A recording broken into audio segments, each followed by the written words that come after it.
Welcome to Structure of Self in the Autopilot Brain.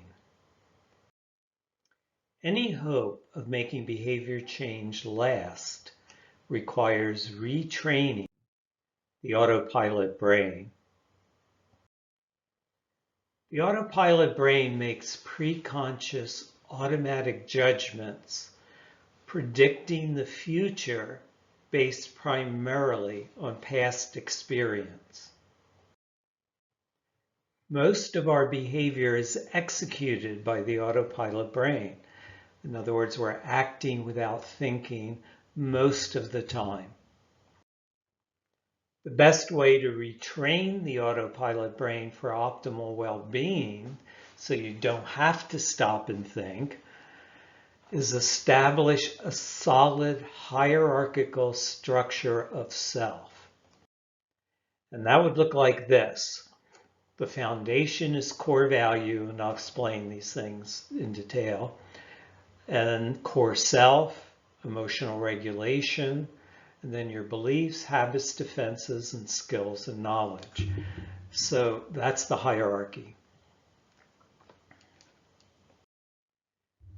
Core value, the foundation, is your innate value, worthiness, and importance.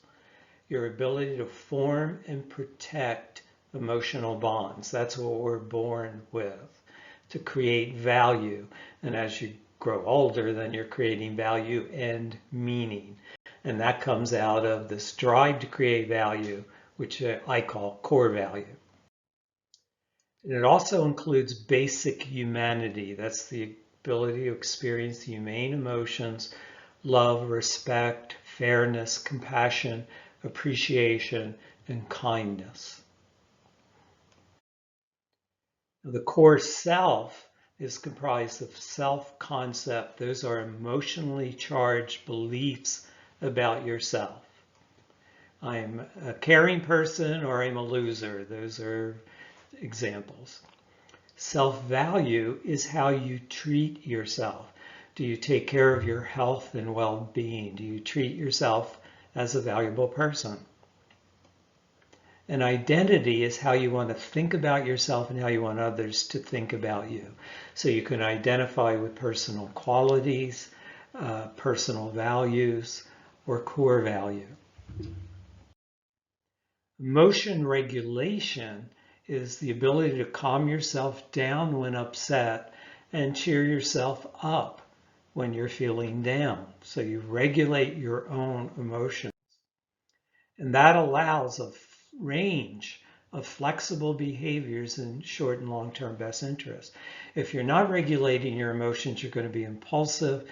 You're going to act on the moment without any consideration of your best interest. So emotion regulation is part of the core foundation of your emotional self.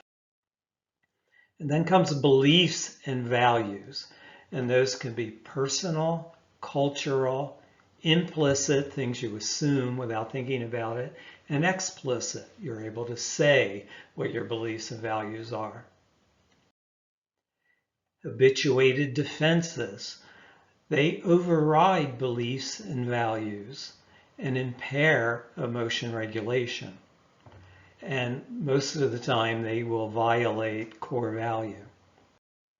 Self-destructive habits and defenses are blame, denial, and avoidance.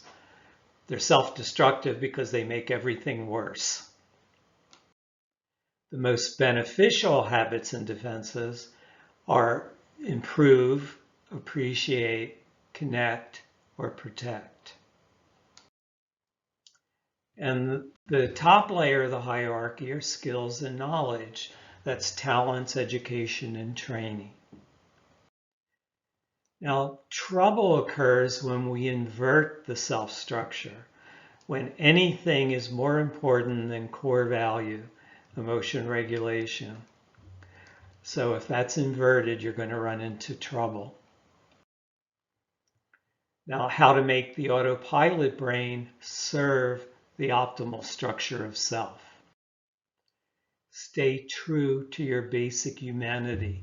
So don't act on anything that violates your basic humanity. Protect the well-being of loved ones. Make your self-concept sufficiently flexible to allow growth. Identify with your core value. Regulate emotions by trying to improve, appreciate, connect, or protect instead of blame, deny, or avoid. Take care of your health and your emotional well-being. Make beliefs and values consistent with your basic humanity. Build habits that serve your core value, not your ego. When habits serve your ego, you're going to violate your core value. Appreciate your skills and knowledge and talents and try to acquire more of them, but don't identify with them. They're not the most important things of value. They are important, but they're not the most important, so you can't make them more important than your core value and your core self. And keep this hierarchy in mind, and if you act according to it, your autopilot brain will bring you health, well-being, and happiness.